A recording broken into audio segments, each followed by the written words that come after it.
Welcome back to Adoption Lounge. I'm Amanda. And I'm Katie. We wanted to start by talking about the really cool event that we got to attend last weekend.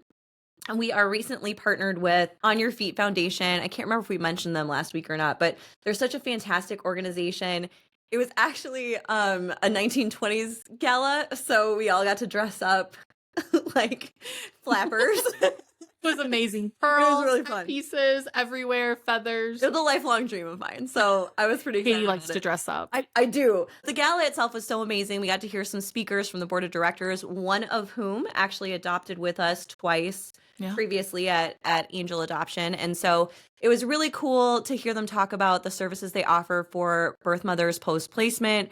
One of the things they're working on is bringing attention to different diagnoses that may happen. And so just hearing about it was so cool. We're so excited to be part of it. And hopefully moving forward, we can do more events with On Your Feet. And we'll, of course, be interviewing some of the members of the board of directors on the podcast. We're excited to introduce them to you guys. Yes, they all will be coming on the podcast in the future. And so we'll be able to talk more about the services they offer to birth mothers. And I think my favorite part was hearing about how they are actually the only nationwide organization that is completely non-discriminatory, which is a little bit crazy, but also very cool that they exist in the first place and they're able to do so much, really. Yes. So on the last episode, we talked about the adoption process. We talked a lot about semi-open, open, closed adoption, the different types. And so on this episode, we're going to dive a little bit deeper into open adoption, just what it is, the challenges, the benefits.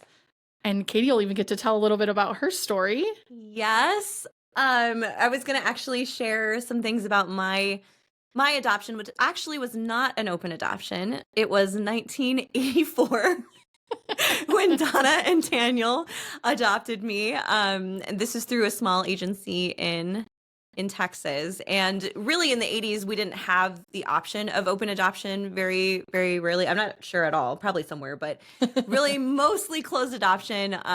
So really from there, what they were able to do was send letters and photos through the agency, and I was able to then kind of receive things as well. So I would sometimes get birthday cards or updates knowing what my birth mom, Karen, was up to. And so it was really nice to know what she was up to over the years, kind of quench that curiosity a bit.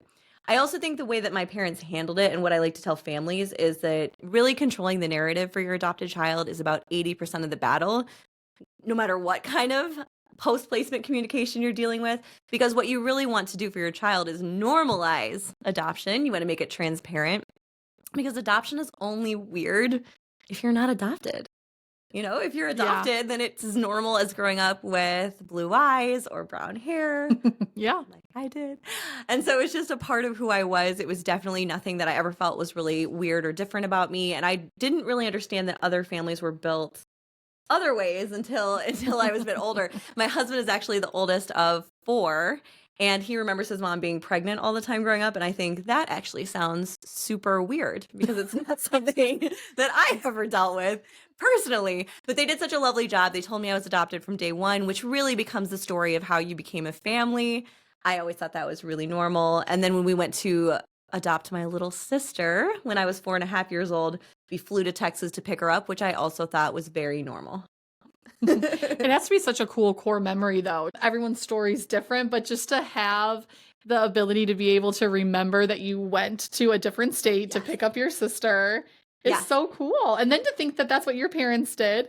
Yeah. Without any little Katie around yet. Well, I remember the whole time we went swimming in the pool. Like my dad was obviously the fun parent and my mom did all the paperwork. So growing up, I thought, or when we went to Texas, I thought, my mom is so lame. Now I am a mom and I understand that she was just doing everything. And my dad was trying to keep me out of her hair. Yeah. But it was such a great experience. I always tell families, like, if you have kids already, bring your kids, because those were some of my first core memories growing up. And it made me feel so special and important to be part of that. We all met my sister at the same time. And to this day, and hopefully Laura will not be around to comment and say that I'm a liar. I'm just kidding. But we are best friends. She is probably one of my favorite people on the entire planet. She's just the best ever. We're very close. We always have been growing up as well. And so I think that being adopted didn't really hinder either one of us from forming that sibling bond, from having that shared childhood experience, or from, having a positive relationship Well, that's with our special because adoptive I think that parents. is a concern sometimes is will, my children, because they're adopted, have the same bond as if they Yeah. weren't. And I think that that's a true testament Yeah. that it can happen. A bond isn't based on blood. So, Totally. yeah. Totally. So when I was 19, I decided to go and find my birth mom. And I also like to tell families that, I understand being a little bit worried about open adoption and what you're kind of opening up into your life, what you're agreeing to, what that entails. But I will say the flip side of that, like, what is your alternate plan? Because my plan, was to kind of be curious for my whole life and then go and find her and solve my own mystery when I was 19. Well, technically, I started this journey when I was 18, but it took me about a year with dial-up internet to AOL. age myself a little bit. But I did locate her. I cold called her. And really what you're doing in a situation like that is giving your child the span of 18 years to kind of imagine what this person is like. They are going to be a stranger not only to your child, but to you as well. So even if you're supportive, they're not really able to lean back on you and take the reins on it as much as maybe it would have been nice if they could have. And so when you have an open adoption, you're also removing the burden of that future decision off of your child's shoulders. Because honestly, I didn't feel like it was something like, oh, thank goodness I get to decide for myself. I Right. wish I had never had to kind of make that decision in the first place. So in retrospect, I think that we might have a more successful relationship all around if we had had an open adoption. But I don't know. You're able to grow up together. Yeah. But I don't speak on behalf of all adopted children. Mine's just one story and one thing to look at. We're going to talk later about some of the experiences of some of our adoptive families in their own open adoptions. Yes. So we'll see. Yeah. And open adoption, just to kind of recap, that open adoption is when you're able to provide updates to the birth mom, but also get to meet with her once a year. Usually that financial responsibility is going to be on the adoptive parents. So it's always something to keep in mind when agreeing to it, because although in some states it is just kind of a more of a handshake agreement, it's something that you want to honor if that's what you guys talk about in the beginning. How it's different from semi-open and closed is obviously closed is going to be no communication after placement.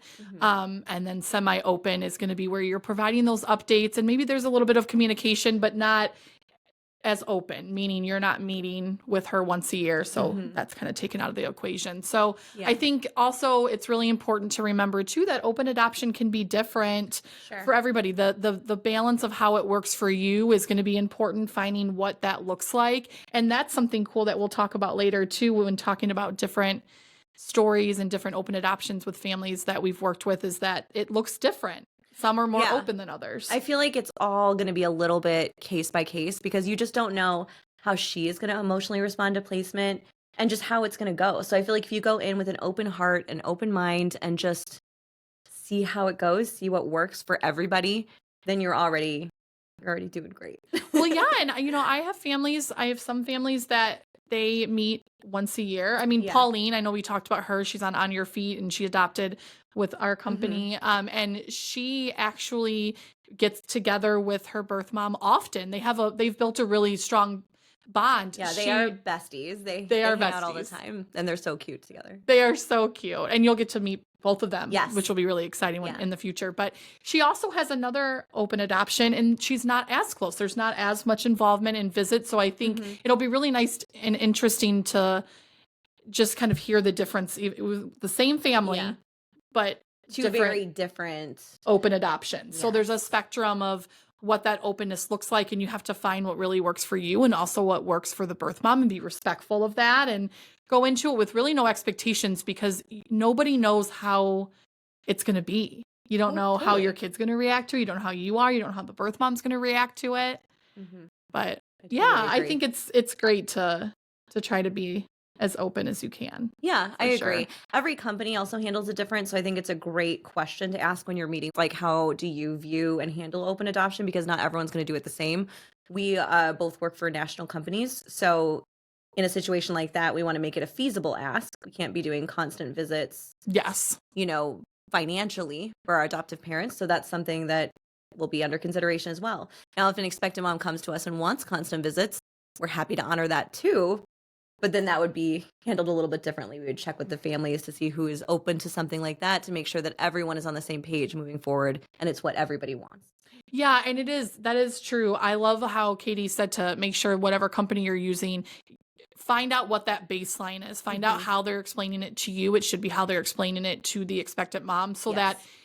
that's what you're agreeing to. That's the bare minimum. And then of course it can change and it can alter and it can look different based on, what your life ends up being like, but it's nice to know, okay, this is what I'm saying yes to Yes, and exactly. making sure that that aligns with what, feels right for you and your family moving forward. Absolutely. Don't you feel that it's very important when you're aligning yourself with a company to make sure that they do offer all three post-placement communications for families and birth moms? I do. I think I understand why open adoption is so beneficial. I understand they have done a lot of research in this, but at the same time, every expectant mom is going to be so incredibly different on what is right for her. So I think it's really valuable to have a company that will support you in whatever you feel is that path. So if you really feel like you don't want any further communication, then you want to find someone who's going to make you feel like that's okay, not be judgmental and completely support that. Well, and I think it's also really important to have a company allow that power to be in the hands of an Sure. expectant mom and adoptive parents. I Hmm. think they should be in control of what they feel is going to be right for them and the child ultimately. Yeah. And so when you take that away, it can make her uncertain about adoption. When she has more power and she's in the driver's seat, you're more Yeah. likely for her to feel more comfortable with the process. So, Yeah. And I know you alluded to this earlier, but I do think it's important to talk about how the dynamic really will change over time throughout that relationship, even if you are agreeing to a semi open adoption, for yeah. example. Maybe you'll meet at the hospital, really hit it off, and decide to actually move forward with Yeah. having future visits. Maybe you decided on a closed adoption and you have the same experience. Or maybe you were planning on an open adoption and she doesn't really feel comfortable participating moving forward. So I feel like it's important to remain open to whatever and however it plays out for sure and what's best, especially for the expectant mom and the child. Yeah, and it's also really important to remember that just because you choose an open or semi-open or closed doesn't mean or dictate what the communication will be like pre-placement. There's Hmm. some expectant moms that want open that aren't super communicative Hmm. before. There's some that want a closed adoption after placement, but communicate with the families a lot before to figure Yeah. out that this is the right fit, even though that communication isn't going to continue after placement. Yeah. So, And I actually pulled a success story from one of our angel families, and we love to do recaps after if they're willing to participate, because I think this can be so helpful for both expectant moms and potential adoptive parents who want to understand more from that perspective what it really was like. And I love our success stories so much because I feel like they're extremely honest. yes. Sometimes even can make people a little bit nervous, reopen some questions and such. But this one is from one of our families. I'm not going to say who it's from. It's private. It's private. Well, it's probably on our website, Right. so it's fine. But what I thought was so neat was when they talked about how they handled the open adoption moving forward after placement. So I wanted to just read an excerpt, but they said throughout the process, she told us she wanted an open adoption, the expectant mom.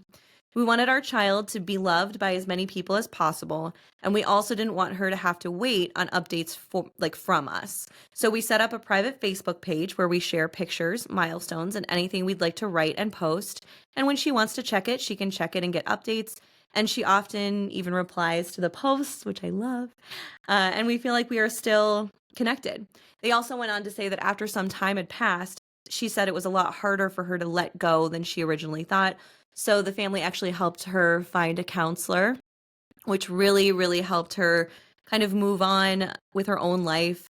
And she's now thriving, parenting her boys, and everybody in the situation really couldn't be happier. And I just think that's so lovely because it shows an example of one of the options as far as communication moving forward after placement by setting up that separate Facebook page, and also how they were able to take an active role in helping her kind of move forward in her own life. And I know with my own birth mom, Karen, it was really lovely I was excited. I remember growing up, I was excited when I heard that she had gotten married and that she went on to have 2 children, technically my half siblings. And so it was really lovely. I was happy for her to know that she had that now in her own life. Yeah, that's really special. Yeah, after she had made such a selfless decision with me, that she was then able to experience the joy of raising those 2 kids. Well, I know we touched on that too, that about in our first episode of just that sometimes, you're part of a bigger picture, just Yeah. how awesome it is to be a little part of an expectant mom thriving after she made this really tough decision. Because that's what it's all about. Yeah. There's a big picture out there. It's not just about the adoption itself. It's about her. Totally. And with this family, one thing I thought was really neat, because they had taken the time to foster such a positive relationship with her prior to delivery, they were planning on having an open adoption. So they were very open with her. She invited them to be part of the delivery, which is a question I get sometimes, like, is that something that we can be a part of? And you're much more likely to be invited into the delivery room if she feels like she can trust you, she feels comfortable, and you've taken the time to build that trust with her. Well, you're not strangers, so Exactly. she's more willing to bring you along in the journey with her. And that Yes. means even pre-birth, that means appointments. Yes. Whether it be virtual or in person, depending on, logistically where you guys are. Yeah. And it's her choice, in my opinion, how she enjoys her own pregnancy. It doesn't mean anything moving forward after placement, but if she would like to throw a baby shower or have a gender reveal party, we've had plenty of expectant moms that have chosen to do that, included the adoptive parents, which is so cool. So I think that that's not something anyone really needs to shy away from. I think it's kind of beautiful and amazing. Yeah, and there's actually some fun stories that I have of families. I was going to say, I think you had a lifelong family who did a big video with their gender reveal with the expectant mom, Oh my gosh, yeah, it's on our TikTok. Yes. But if you want to see embarrassing dance videos of the 2 of us, you can check out our TikTok. I mean, that's the highlight. But there's also a gender reveal video on there too. But one story that I love is a family that got really close with the birth mom throughout the process of getting to know each other, and they told each other Chuck Norris jokes throughout the process. That was like their thing. So when it came time to finding out the gender, So specific.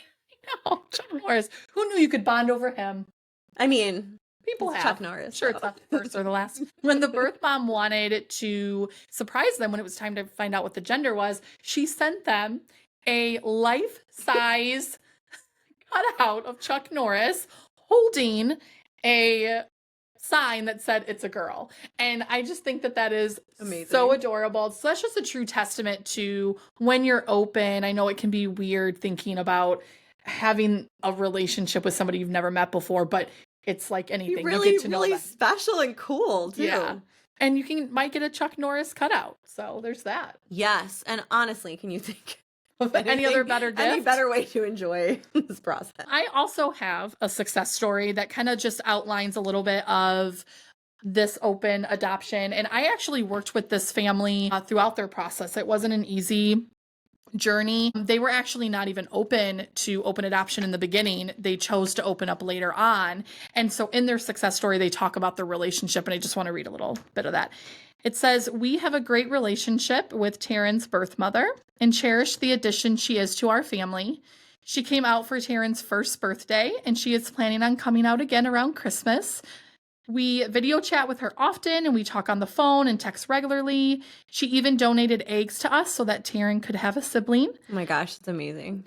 We could never imagine how amazing and beautiful this could all be, but we are so thankful to her and to Lifelong for making our dreams come true." But I do love this because obviously this speaks to how we had talked about how the spectrum of openness is different. So this is somebody who they met, did their yearly visit. They chose to do it on their first birthday, which I think is really special. Families often do that. But also the fact that they were choosing to meet again in the same year. So this is obviously a family who now is going on, oh gosh, I think Taryn's almost 3 now. Oh my gosh. And so this is somebody who's done multiple visits per year. Yeah. And so it doesn't always have to look the way that it began. And as you grow closer and closer, kind of like we talked about with Pauline, with this family, it can be more. But I don't want that to ever scare families away because it doesn't, if that's not something that you're comfortable with, if birth mom might not be comfortable with, the one visit also, we have tons of families navigating it with the one. And they are all these people are willing participants in this. They're not kind of, I guess I'll do this. It's because they have such a wonderful relationship and they all like get along so well. I don't know if you remember, we had that family at Angel that surprised their daughter on her 10th birthday because they were video chatting all the time, but they had never met Yeah. before. So on her 10th birthday, they flew her birth mom out Mhm. and surprised her at the park. And it was just the coolest video ever. She had never met her in person before. Yeah, they didn't Everyone was have- crying. We were all crying. We're easy though. Everything I'm makes not us crying. cry. You're crying. Yeah. We were all crying. We're all crying. No, but that's just, I mean, that's how over time it can change and it can be Sure. special. And even if visits aren't something you're going to do all the time, I mean, they had a Mhm. semi-open adoption, I believe, right? They did, and it evolved into a situation where they all really genuinely wanted to meet.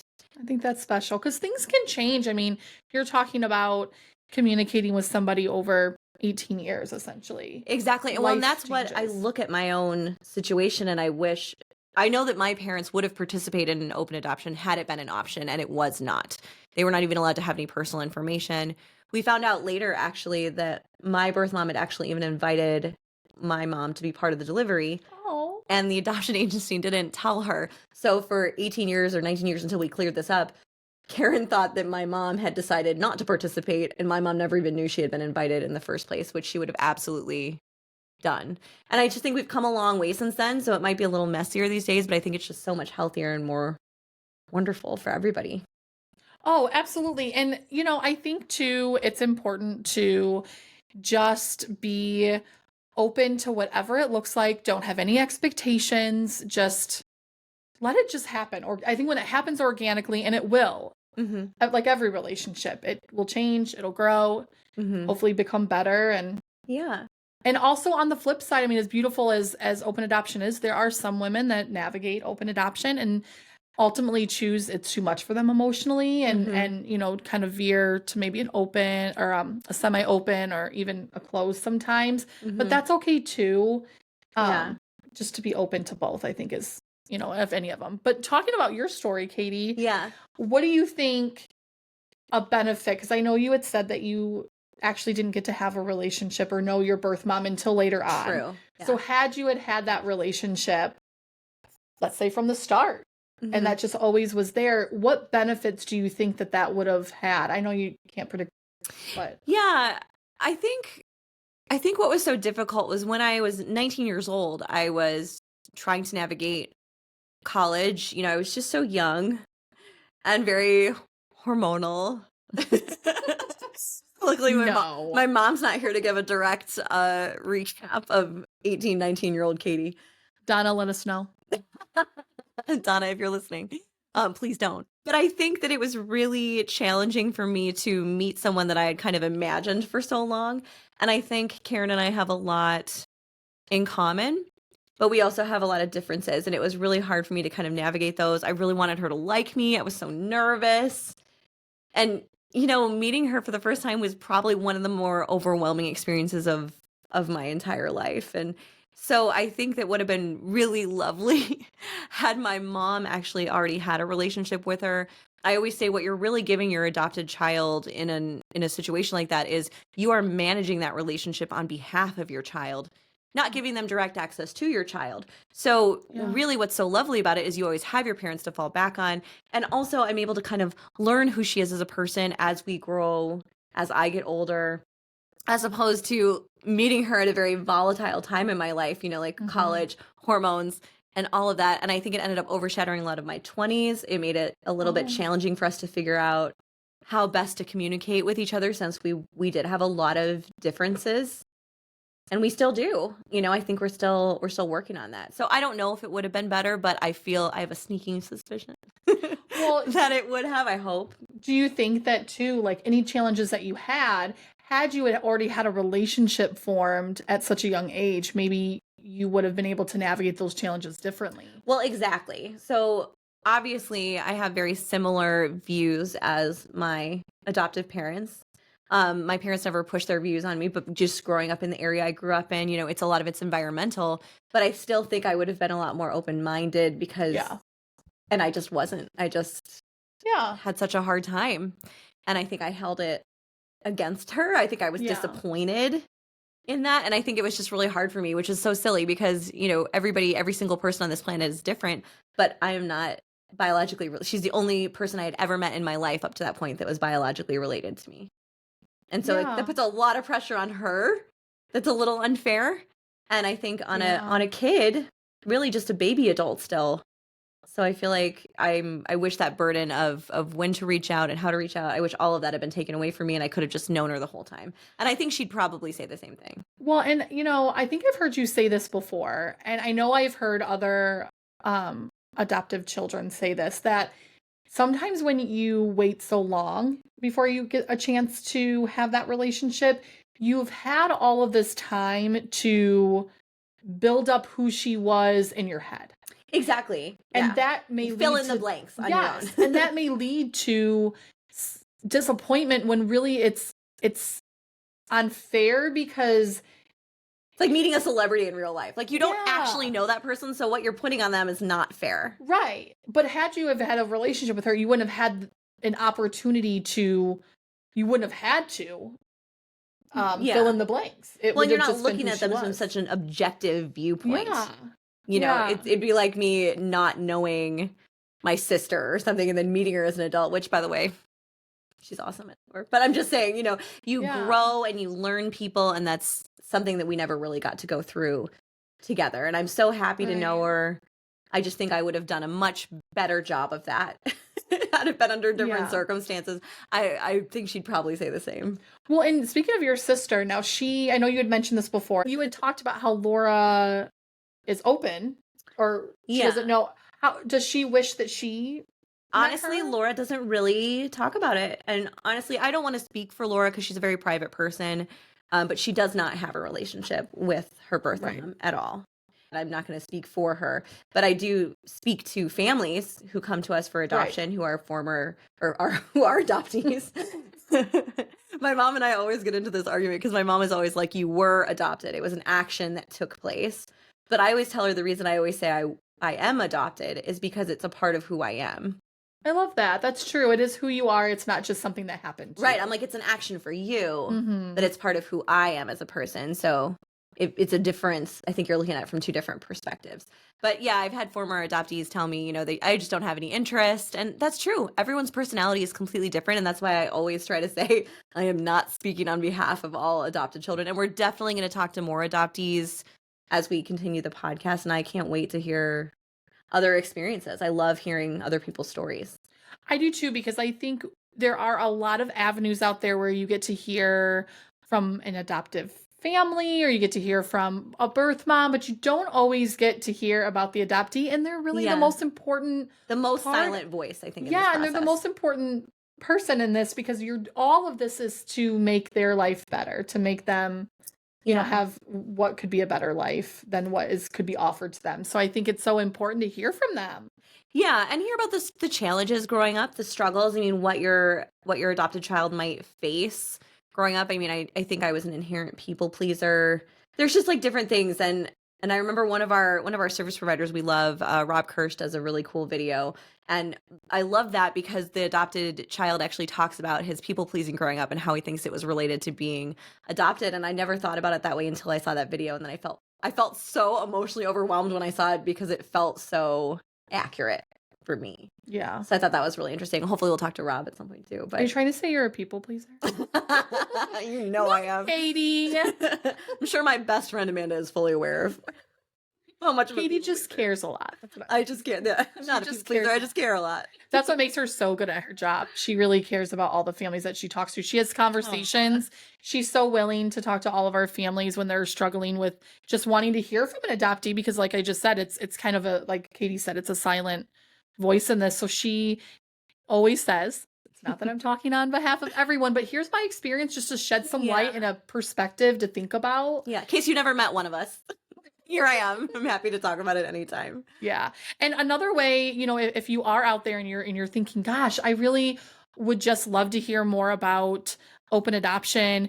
One of the education providers that we use, creating a Yes. family. That's who families that we work with. They do their education through them. A lot of home study social workers use them too. They're completely independent and also owned by 2 adoptive moms, just like Angel and Lifelong. It's just so special. I think that's so special. But there are great videos on there talking about open adoption, and they have videos that have different perspectives. So you can talk Yes. about open adoption and get different perspectives from everyone involved, which is great.